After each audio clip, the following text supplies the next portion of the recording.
Hello बच्चों, मैं ब्रज मोहन स्वागत करता हूं आपका अपने चैनल डीएम साइंस क्लासेस पर। तो प्यारे बच्चों, पिछले लेक्चर में हमने प्रकाश के परावर्तन के नियम और प्रकाश के परावर्तन के अनुप्रयोगों के बारे में समझा था। आज हम प्रकाश के परावर्तन के संबंधित कुछ आंकिक सवाल हैं जो कि आपके परीक्षाओं में पूछे जाते हैं, उनके बारे में मैं आपको बताता हूँ। जैसे एक क्वेश्चन है, एक प्रकाश किरण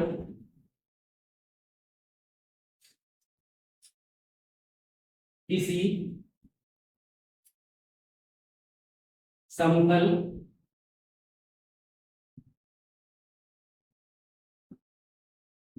दर्पण पर 30 डिग्री के कोण पर आपतित होती है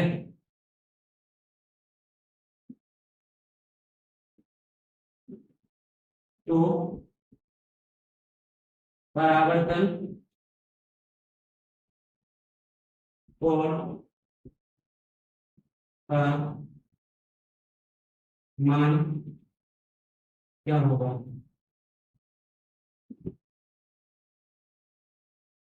ऐसे सवाल कई एक बार आपके एग्जाम में पूछे जाते हैं कि एक प्रकाश किरण किसी समतल दर्पण पर 30 डिग्री का कोण बनाती हुई आपको दिखती है, तो आप बताइए ये कितने डिग्री के कोण से परावर्तन की प्रक्रिया करेगी।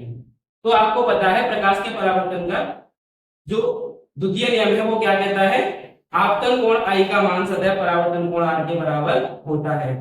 अगर हम सवाल में देखें तो प्रकाश का कितने डिग्री के एंगल पर आपतित हो रही है, 30 डिग्री के एंगल पर, तो ऑब्वियसली ये कितने डिग्री के एंगल पर रिफ्लेक्ट होगी, 30 डिग्री के एंगल पर। तो इसका आंसर क्या होगा, 30 डिग्री। तो इसका उत्तर होगा कितना, 30 डिग्री। क्यों होगा 30 डिग्री, आपको पता है ये प्रकाश के परावर्तन के द्वितीय नियम से हम इसे एक्सप्लेन कर सकते हैं। ये आपतित किरण, ये परावर्तित किरण और ये अभिलंब।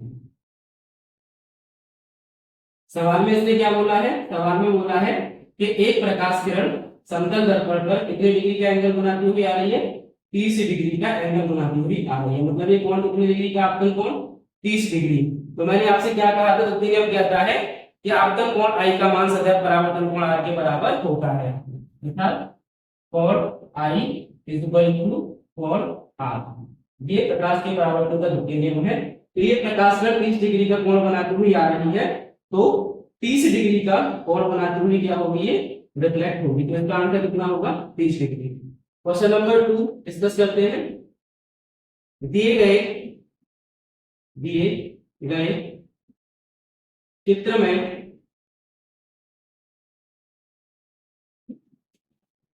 परावर्तन कोण का मान क्या होगा। ये सवाल कई एक बार एग्जाम में पूछा जाता है। आपको एक डायग्राम बना के देगा और आपसे कहेगा कि दिए गए चित्र में परावर्तन कोण का मान आप बताइए। ये समतल दर्पण है, प्रकाश किरण इस समतल दर्पण की ओर आपतित हो रही है और ये परावर्तन की प्रक्रिया कर रही है यहां से, और ये अवलंब। और इस बार आपको उसने आपतन कोण का मान नहीं दिया है, आपको ये वाला एंगल दिया है 45 डिग्री। क्या दिया है आपको, 45 डिग्री का एंगल दिया है और आपसे पूछा है कि परावर्तन कोण का मान आप बताइए। ठीक है, तो इस डायग्राम में आप देखिए प्रकाश किरण समतल पृष्ठ से कितने डिग्री का एंगल बना रही है, 45 डिग्री का, और ये अभिलंब समतल दर्पण से कितने डिग्री का एंगल बनाएगा, 90 डिग्री का। तो ये वाला कोण, ये पूरा एंगल कितने डिग्री का है, 90 डिग्री, और इसमें से ये कितने डिग्री का है, 45 डिग्री। तो ऑब्वियसली ये बचा हुआ एंगल कितने डिग्री का होगा, ये होगा 45 डिग्री का। और ये मतलब हम कह सकते हैं कि प्रकाश का कितने डिग्री के एंगल पर आ रही है, 45 डिग्री के एंगल पर। तो ये जाएगी कितने डिग्री के एंगल पर? 45 डिग्री के एंगल। तो हम इस प्रकार से ऐसे सवालों को टैकल कर सकते हैं। अब हम तीसरे प्रकार के सवालों की ओर चलते हैं। ये सवाल कई बार एग्जाम में पूछा गया है यहां से।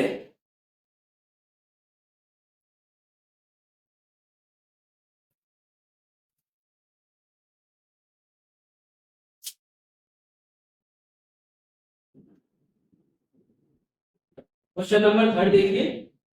क्वेश्चन नंबर थर्ड में आपसे पूछा है एक प्रकाश किरण, एक प्रकाश किरण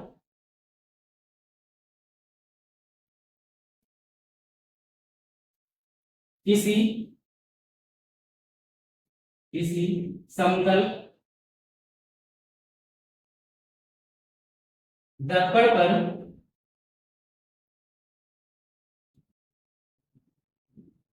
अभिलंबवत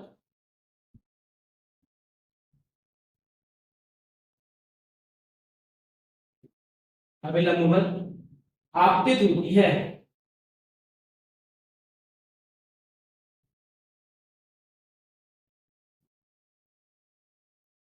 तो परावर्तन कोण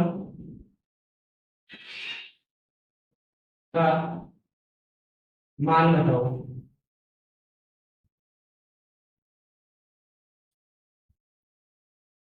ये सवाल कई एक बार एग्जाम में पूछा गया है। आपसे पूछा जाएगा कि एक समतल पृष्ठ पर एक प्रकाश किरण अभिलंबवत आपतित हो रही है तो परावर्तन कोण का मान क्या होगा।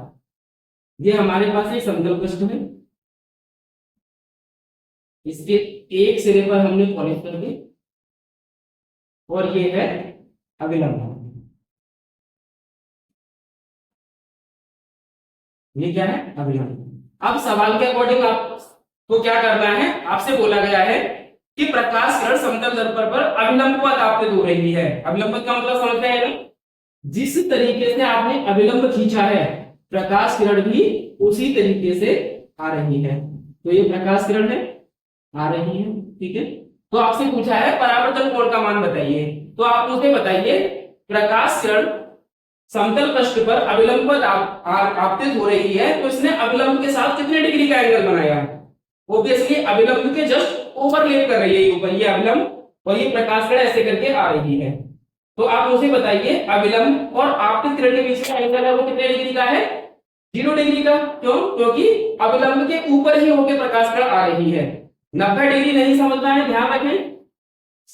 प्लेन सरफेस या समतल दर्पण और अभिलंब के बीच में तो एंगल 90 डिग्री का है, लेकिन प्रकाश की जो आपतित किरण है और जो अभिलंब है वो दोनों एक के ऊपर एक ओवरलैप कर रहे हैं। तो मतलब यहां पर हम कह सकते हैं कि आपतन कोण का मान कितना है? 0 डिग्री। आपतन कोण आई का मान कितना है यहाँ पर? 0 डिग्री। और प्रकाश के परावर्तन का द्वितीय नियम क्या कहता है? आपतन कोण आई का मान सदैव किसके बराबर होगा? परावर्तन कोण आर के बराबर होगा। तो यदि आपतन कोण का मान आई है तो मुझे बताइए परावर्तन कोण का मान कितना होगा? परावर्तन कोण का मान 0 है तो परावर्तन कोण का मान भी कितना होगा? 0 होगा। तो कई एक बार बच्चे एग्जाम में क्या गलती करते हैं, इस डायग्राम को देख के वो सीधे बोल देते हैं 90 डिग्री, बट आपको 90 डिग्री नहीं बोलना है। क्यों नहीं बोलना है? रीजन समझ में आ गया? क्योंकि जब कोई प्रकाश का समतल दर्पण पर अभिलंबवत आपतित होती है तो वो अभिलंब के ऊपर ही होके आती है, और जब अभिलंब के ऊपर होके आएगी तो अभिलंब के बीच और प्रकाश के आपतित किरण के बीच एंगल कितना? 0। और जब आपतन कोण का मान 0 तो परावर्तन कोण का मान भी कितना होगा?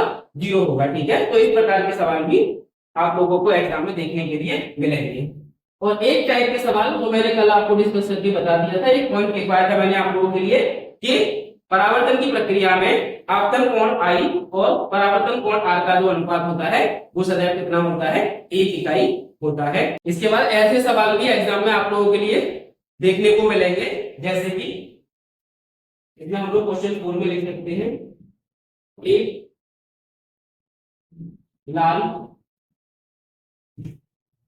रंग, या ऐसे लिखो लाल रंग की एक वस्तु को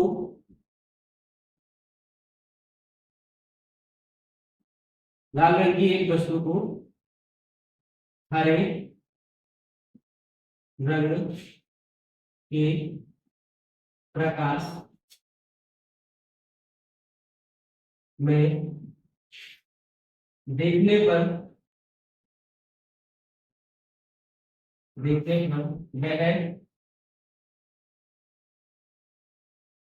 वह इस रंग की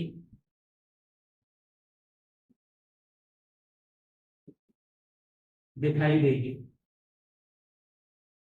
ऐसे सवाल आपको कंपटीशन में देखने के लिए मिलेंगे। आपसे कहेगा कि लाल रंग की एक वस्तु है और इसे हम कैसे रंग के प्रकाश में देख रहे हैं, हरे रंग के प्रकाश में देख रहे हैं। तो अब आप बताइए कि आपको ये वस्तु कैसी दिखेगी। तो पिछले लेक्चर में मैंने आपको क्या बताया था, हम अपने आसपास की वस्तुओं के रंगों को जिस प्रक्रिया के द्वारा देख पाते हैं वो कौन सी प्रक्रिया है, परावर्तन की प्रक्रिया है। मैकेनिज्म मैंने आपको क्या समझाई थी, सबसे पहले लाइटनिंग सोर्स से वस्तु के ऊपर लाइट आती है और जो लाइट आ रही होती है वो सनलाइट होती है जो कि 7 रंगों से मिलकर बनी होती है। और मैंने आपको बताया था कि प्रत्येक वस्तु केवल उसी रंग के प्रकाश को परावर्तित करती है जिस रंग की वो होती है, शेष अन्य सभी रंगों के प्रकाश को वो क्या कर लेती है, अवशोषित कर लेती है। तो यहाँ पर वस्तु कैसी है, वस्तु है लाल कलर की। वस्तु कैसी है, लाल कलर की। और इस पर कौन से रंग का प्रकाश आ रहा है, प्रकाश आ रहा है इस पर हरे रंग का। तो आप मुझे बताइए, जब हरे रंग का प्रकाश इस लाल रंग की वस्तु पर आपतित होगा तो ये जो वस्तु है वो क्या करेगी, हरे रंग के प्रकाश को क्या कर लेगी, अवशोषित कर लेगी। और अवशोषित कर लेगी तो हमें दिखाई देगी, वस्तु दिखाई देगी हमको काली। कैसी दिखाई देगी, वस्तु दिखाई देगी काली। तो लाल रंग की वस्तु केवल और केवल लाल रंग के प्रकाश में और श्वेत प्रकाश में लाल रंग की दिखाई देगी। इसके अलावा आप किसी भी रंग के प्रकाश में इसे देखने की कोशिश करेंगे तो ये आपको कैसी दिखाई देगी, ब्लैक दिखाई देगी। समझ में आया, एक बार फिर से समझें। मैंने आपको क्या बताया, कोई भी वस्तु जिस रंग की होती है उस रंग के प्रकाश में और श्वेत प्रकाश में वो उसी रंग की दिखाई देती है जिस रंग की वो है। इसके अलावा आप उस वस्तु को किसी भी रंग के प्रकाश में देखने की कोशिश करोगे तो वस्तु आपको कैसी दिखाई देगी, ब्लैक दिखाई देगी। जैसे कि अब आप एक क्वेश्चन बताइए, एक वस्तु को एक वस्तु है जो कि कैसी है, पीले रंग की है। कैसी है, पीले रंग की। और इसे हम कैसे रंग के प्रकाश में देख रहे हैं, पीले रंग के प्रकाश में देख रहे हैं। तो कैसी दिखाई देगी, पीले रंग की दिखाई देगी। और अगर हम इसे श्वेत प्रकाश में देखें तो कैसी दिखाई देगी, तो भी पीले रंग की दिखाई देगी। लेकिन अगर हम इसे पीले रंग के प्रकाश और श्वेत रंग के प्रकाश के अलावा लाल में, हरे में, नीले में, कैसे भी रंग के प्रकाश में देखें तो वो हमको कैसी दिखाई देगी, काले रंग की दिखाई देगी। ठीक है, इसके बाद हम समझने वाले हैं अब प्रकाश के आधार पर वस्तुओं के वर्गीकरण को।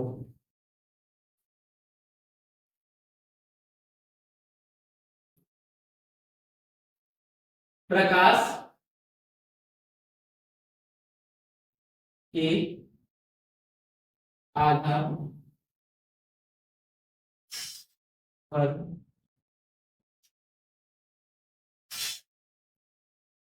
वस्तुओं का वर्गीकरण।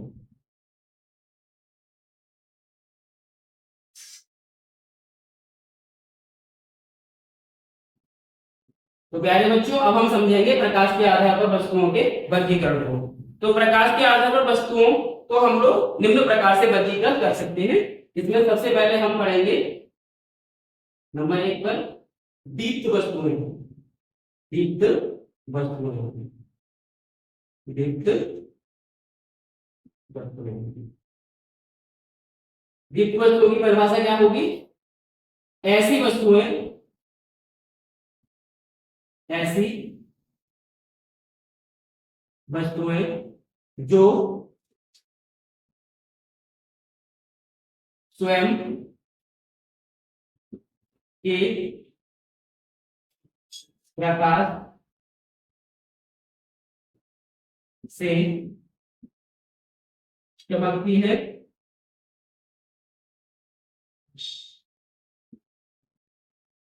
ऐसी वस्तुएं जो स्वयं के प्रकाश से चमकती हैं क्या कहलाती हैं, वो कहलाती हैं दीप्त वस्तुएं। दीप्त वस्तुएं। तो ऐसी वस्तुएं जो स्वयं के प्रकाश से चमकती हैं वो कैसी वस्तुएं कहलाती हैं?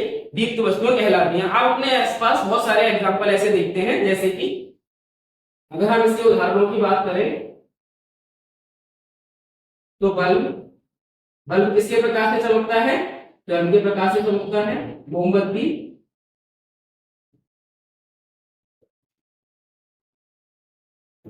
मोमबत्ती, टॉर्च आदि। तो ऐसी बहुत सारी वस्तुएं होती हैं जो स्वयं के प्रकाश से चमकती हैं। आगे हम चलते हैं, अदीप्त वस्तुएं।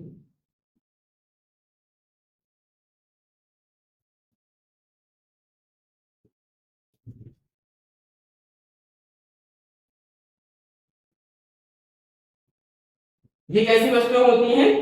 ऐसी वस्तुएं जो स्वयं के प्रकाश से नहीं चमकती, अर्थात हम कह सकते हैं जो दीप्त वस्तुओं के प्रकाश से चमकती हैं वो क्या कहलाती हैं? वो कहलाती हैं अदीप्त वस्तुएं। तो हम लिख सकते हैं ऐसी वस्तुएं जो स्वयं के प्रकाश से नहीं चमकती,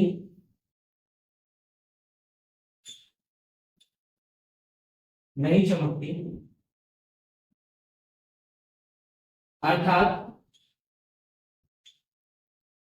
दीप्त वस्तुओं, अर्थात दीप्त वस्तुओं के प्रकाश से चमकती है,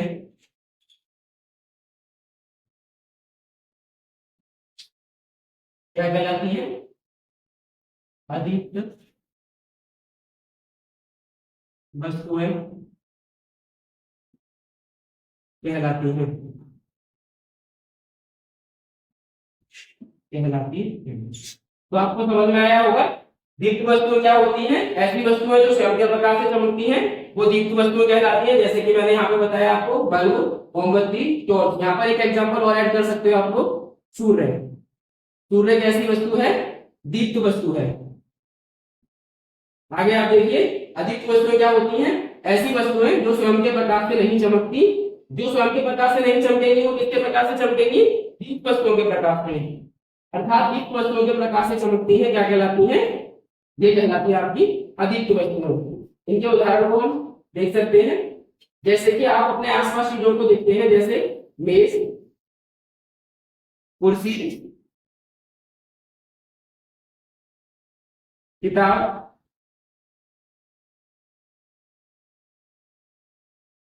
चंद्रमा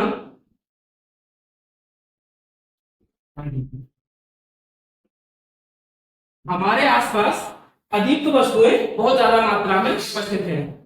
आगे हम चलते हैं, अदीप्त वस्तुओं के बाद नंबर 3 पर डिस्कस करेंगे पारदर्शी, पारदर्शी वस्तुएं। जैसा कि आप लोग नाम से ही देख पा रहे होंगे, पारदर्शी, इनके आर पार देखा जा सकता हो, या हम ऐसे ही बोल सकते हैं ऐसी वस्तुएं जिनसे होकर प्रकाश आर पार हो जाता है। ऐसी वस्तुएं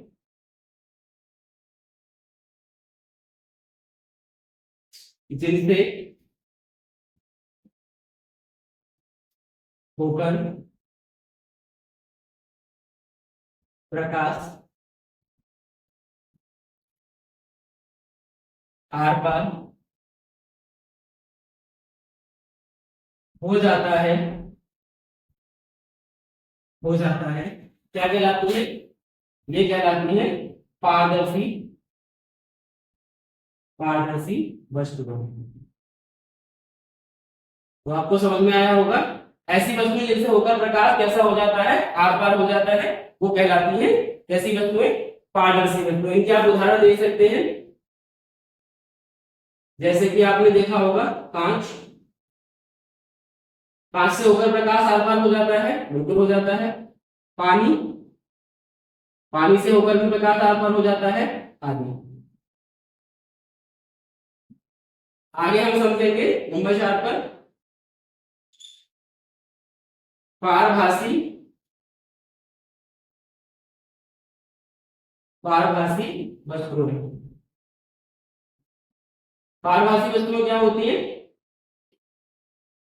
एक्चुअल में ये पारदर्शी वस्तुएं जो है उन्हीं से पारभासी वस्तुएं बनती है। थोड़ी सी डिफरेंस होती है ये, इसमें देखा जाए तो ऐसी वस्तुएं, ऐसी वस्तुएं जिनसे होकर, जिनसे होकर प्रकाश, प्रकाश का कुछ, प्रकाश इसमें को प्रकाश की कुछ मात्रा भी आर पार हो पाती है, क्या कहलाती है? पारभासी, पारभासी वस्तुएं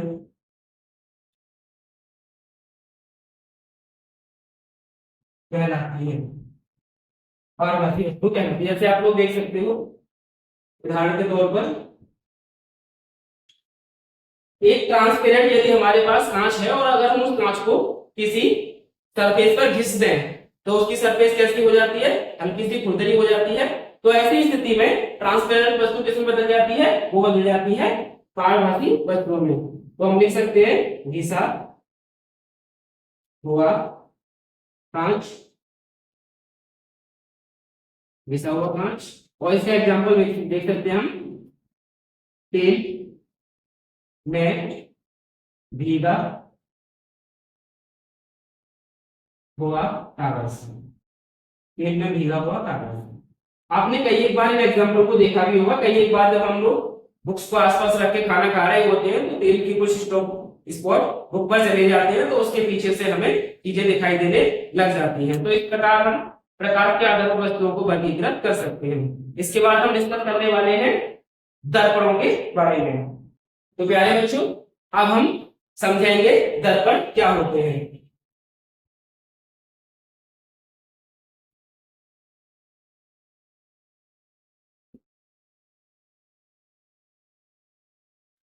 मिरर। तो अगर हम दर्पण को परिभाषित करें तो हम लिख सकते हैं वे तल, वे तल जो अधिकतम, वे तल जो अधिकतम प्रकाश को परावर्तित कर देते हैं, कर देते हैं, दर्पण कहलाते हैं।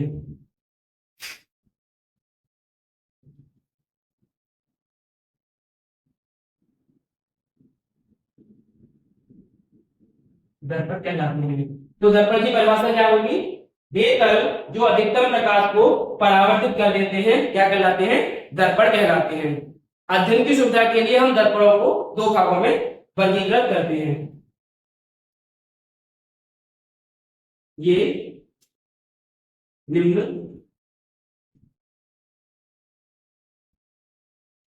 दो प्रकार के होते हैं, दो प्रकार के होते हैं। नंबर 1 समतल दर्पण,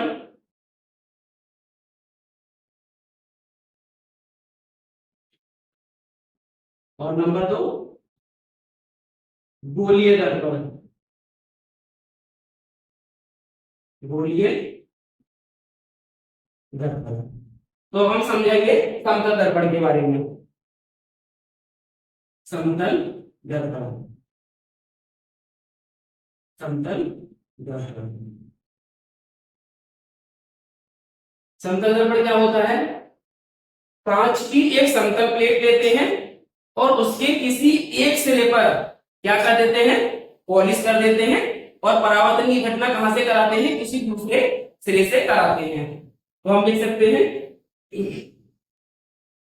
कांच की समतल प्लेट, कांच की समतल प्लेट जिसके जिसके एक पृष्ठ पर पॉलिश पॉलिश कर दी जाती है, कर दी जाती है, जबकि परावर्तन की घटना दूसरे पृष्ठ से होती है, पृष्ठ से होती है। समतल दर्पण, समतल दर्पण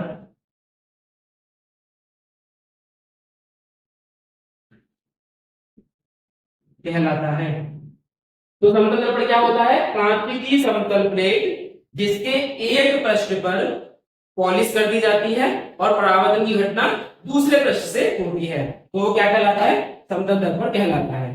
जैसे मान लो ये हमारे पास कांच की एक समतल प्लेट है और हमने इसके एक पृष्ठ पर क्या कर दी? पॉलिश कर दी, और परावर्तन की घटना कहां से होगी? इस वाले पृष्ठ से होगी। तो ये प्रकाश किरण आई और ये परावर्तित होगी। ठीक है, तो ये क्या है? ये है समतल समतल दर्पण। समतल दर्पण क्या है? ये समतल दर्पण। ठीक है, तो उम्मीद है आपको ये समतल दर्पण की परिभाषा समझ में आ गई होगी। समतल दर्पण से रिलेटेड आपको कुछ पॉइंट भी याद रखने हैं, जैसे कि पॉइंट नंबर 1 है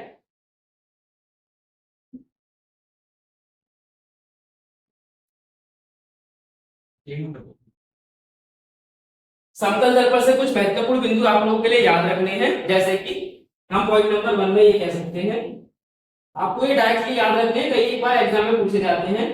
समतल समतल दर्पण, समतल दर्पण की फोकस दूरी, समतल दर्पण की फोकस दूरी, फोकस दूरी, समतल दर्पण की फोकस दूरी अनंत, समतल दर्पण की फोकस दूरी कितनी होती है? अनंत होती है, अनंत होती है। ये पॉइंट आप लोगों को याद रखना है। समतल दर्पण की फोकस, कई बार एग्जाम पूछा जाता है कि समतल दर्पण की फोकस दूरी कितनी होती है, तो आपका जवाब होगा समतल दर्पण की फोकस दूरी कितनी होती है? अनंत होती है। मैं आगे चल के आपको इसका प्रूफ भी बताऊंगा कि कैसे समतल दर्पण की फोकस दूरी अनंत होती है। आगे हम चलते हैं पॉइंट नंबर 2 पर। समतल दर्पण, समतल दर्पण की क्षमता, समतल दर्पण की क्षमता शून्य होती है, शून्य होती है। ये पॉइंट भी आप लोगों को याद रखना है। समतल दर्पण की क्षमता कितनी होती है? शून्य होती है। आगे तीसरा पॉइंट आपको क्या याद रखना है? समतल दर्पण, समतल दर्पण, समतल दर्पण का रेखीय आवर्धन, समतल दर्पण का रेखीय आवर्धन, रेखीय आवर्धन +1 होता है, +1 होता है। ये पॉइंट भी आप लोगों को याद रखना है। ये तीनों पॉइंट एग्जाम के पॉइंट ऑफ व्यू से बड़े इंपॉर्टेंट हैं, 1 नंबर के ऑब्जेक्टिव में आप लोगों से पूछे जा सकते हैं। समतल दर्पण की फोकस दूरी कितनी होती है? अनंत होती है। समतल दर्पण की क्षमता कितनी होती है? शून्य होती है। समतल दर्पण की रेखीय आवर्धन कितनी होती है? +1 होती है। पॉइंट नंबर 4 की अगर हम बात करें तो आपसे ये भी पूछा जा सकता है, समतल समतल दर्पण समतल दर्पण हमेशा हमेशा आभासी, समतल दर्पण हमेशा आभासी प्रतिबिंब आभासी प्रतिबिंब प्रतिबिंब बनाते हैं। तो कई एक बार एग्जाम में आपसे ये पूछा जा सकता है कि बताओ समतल दर्पण कैसे प्रतिबिंब बनाते हैं, तो आपका जवाब होगा समतल दर्पण कैसे प्रतिबिंब बनाते हैं, आभासी प्रतिबिंब बनाते हैं। अभी हम आगे डिस्कस करेंगे कि आभासी प्रतिबिंब और वास्तविक प्रतिबिंब क्या होते हैं। आपसे ये भी पूछा जा सकता है पॉइंट नंबर 5 में, समतल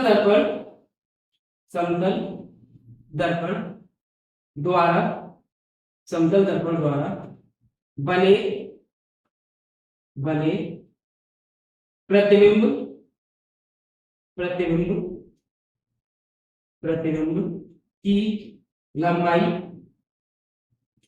लंबाई वस्तु की वास्तविक वस्तु की वास्तविक लंबाई के बराबर बराबर होती है। ये पॉइंट भी आप लोगों को याद रखना है। समतल दर्पण हमेशा उतना ही बड़ा प्रतिबिंब बनाता है जितनी बड़ी क्या होती है, समतल दर्पण के सामने वस्तु रखी होती है। तो ये समतल दर्पण के बारे में हमने समझा। समतल दर्पण क्या होता है, कांच की एक प्लेट होती है जिसके एक पृष्ठ पर पॉलिश कर दी जाती है और परावर्तन की घटना दूसरे पृष्ठ पे होती है। फिर समतल दर्पण से रिलेटेड आपको कुछ इंपोर्टेंट पॉइंट याद रखने हैं। समतल दर्पण की फोकस दूरी अनंत होती है। समतल दर्पण की क्षमता कितनी होती है, 0 होती है। समतल दर्पण का रेखीय आवर्धन कितना होता है, प्लस के कम होता है। समतल दर्पण हमेशा आभासी प्रतिबिंब बनाते हैं। अब हम डिस्कस करने वाले हैं गोलीय दर्पण।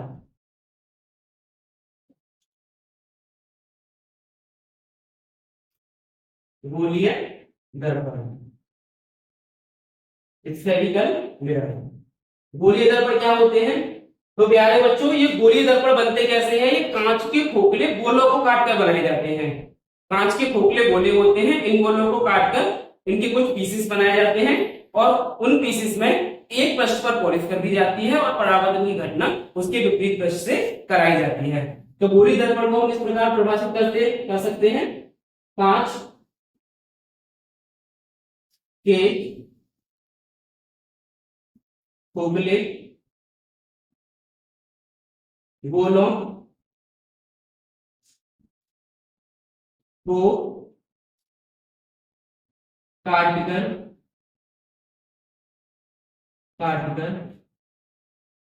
बनाए गए दर्पण गोलीय दर्पण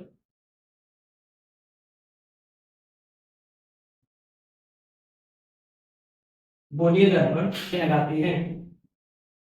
क्या होते हैं गोलीय दर्पण बताइए, कांच के खोखले गोलों को काटकर बनाए गए दर्पण गोलीय दर्पण कहलाते हैं। इनके इनके एक पृष्ठ पर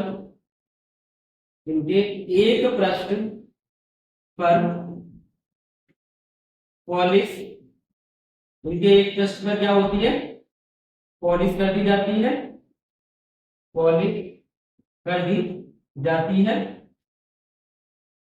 उनके एक पृष्ठ पर पॉलिश कर दी जाती है, जबकि जबकि परावर्तन की घटना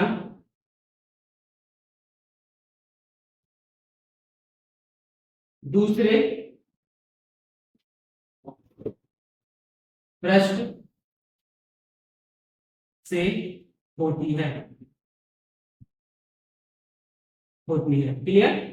तो क्या होते हैं गोलीय दर्पण, कांच के खोखले गोलों को काटकर बनाए गए दर्पण गोलीय दर्पण कहलाते हैं। इनके एक पृष्ठ पर पॉलिश कर दी जाती है, जबकि परावर्तन की घटना दूसरे पृष्ठ से होती है। गोलीय दर्पण कितने प्रकार के होते हैं, 2 प्रकार के होते हैं। तो आगे हम डिस्कस करेंगे गोलीय दर्पण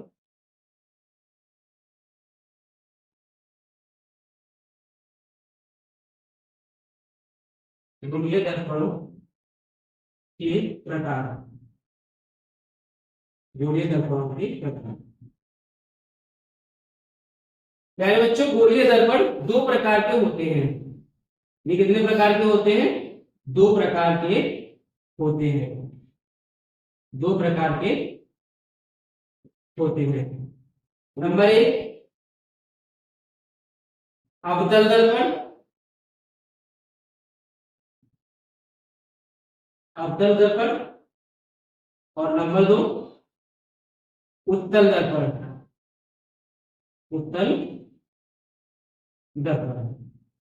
तो गोलीय दर्पण आपको समझ में आ गए होंगे। कांच के खोखले गोलों को काटकर बनाए गए दर्पण गोलीय दर्पण कहलाते हैं। इनके एक पृष्ठ पर पॉलिश कर दी जाती है, जबकि परावर्तन की घटना दूसरे पृष्ठ से होती है। गोलीय दर्पणों के प्रकार कितने होते हैं? दो प्रकार के होते हैं, एक अवतल दर्पण और एक उत्तल दर्पण। अब हम समझेंगे अवतल दर्पण के बारे में। अवतल दर्पण। अवतल दर्पण, तो हम इसको किस प्रकार परिभाषित कर सकते हैं? कांच के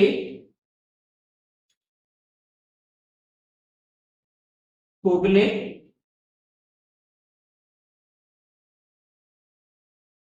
गोले, कांच के खोखले गोलों को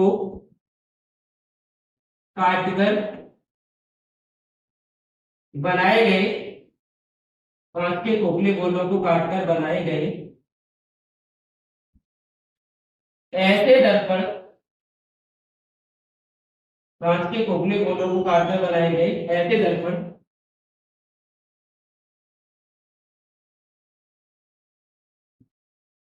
जिनके बाहरी पृष्ठ पर, जिनके बाहरी पृष्ठ पर पॉलिश, जिनके बाहरी पृष्ठ पर पॉलिश होती है, जबकि जबकि परावर्तन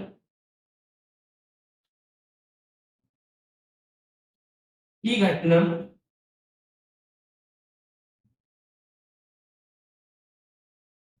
अंदर के पृष्ठ से होती है, होती है। अवतल दर्पण, अवतल दर्पण कहलाते हैं। तो उम्मीद है आपको अवतल दर्पण की परिभाषा समझ में आई होगी। क्या होते हैं अवतल दर्पण? कांच के खोखले गोलों को काटकर बनाए गए ऐसे दर्पण जिनके बाहरी पृष्ठ पर पॉलिश होती है, जबकि परावर्तन की घटना अंदर के पृष्ठ से होती है, अवतल दर्पण कहलाते हैं। आप इसको इस प्रकार से भी समझ सकते हैं। ये हमारे पास एक कांच के खोखले गोले को काटकर निकाला गया एक पीस है, और हमने क्या किया, इसके बाहरी पृष्ठ पर क्या कर दी? पॉलिश कर दी। और परावर्तन की घटना कहां से होगी? परावर्तन की घटना होगी अंदर के पृष्ठ की। तो ये तो आपको दिख रहा है, ये कौन सा दर्पण है? ये है अवतल दर्पण। अवतल दर्पण, ठीक है। अब इसके बाद हम समझते हैं उत्तल दर्पण के बारे में। उत्तल दर्पण जस्ट इसका क्या होता है? विपरीत होता है।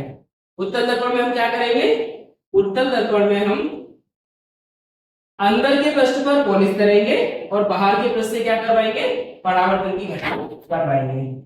तो हम उत्तल दर्पण के बारे में क्या लिखेंगे? उत्तल दर्पण। क्या होता है उत्तल दर्पण? जस्ट बिल्कुल इसके विपरीत परिभाषा होगी। कांच के कांच के खोखले, कांच के खोखले गोलों, कांच के खोखले गोलों को काटकर काटकर बनाए गए कांच के खोखले गोलों को काटकर बनाए गए ऐसे दर्पण जिनके जिनके अंदर के पृष्ठ पर जिनके अंदर के पृष्ठ पर पॉलिश जिनके अंदर के पृष्ठ पर पॉलिश होती है, जबकि जबकि परावर्तन की घटना जबकि परावर्तन की घटना जबकि परावर्तन की घटना बाहरी पृष्ठ से कराई जाती है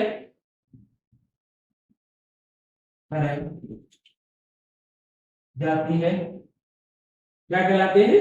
उत्तल दर्पण कहलाते हैं। उत्तल दर्पण कहलाते हैं। तो अवतल दर्पण के जस्ट विपरीत इसकी परिभाषा होती है, इसको हम डायग्रामेटिकली समझ सकते हैं। ये हमारे पास कांच का एक कांच के खोखले गोले को काटकर बनाया गया एक क्या है? टुकड़ा है। अब हम इसके बाहरी पृष्ठ पर पॉलिश कर देंगे तो ये कौन सा दर्पण बन जाएगा? अवतल दर्पण। लेकिन इस बार हम इसके आंतरिक पृष्ठ पर क्या कर रहे हैं? पॉलिश कर रहे हैं, ठीक है।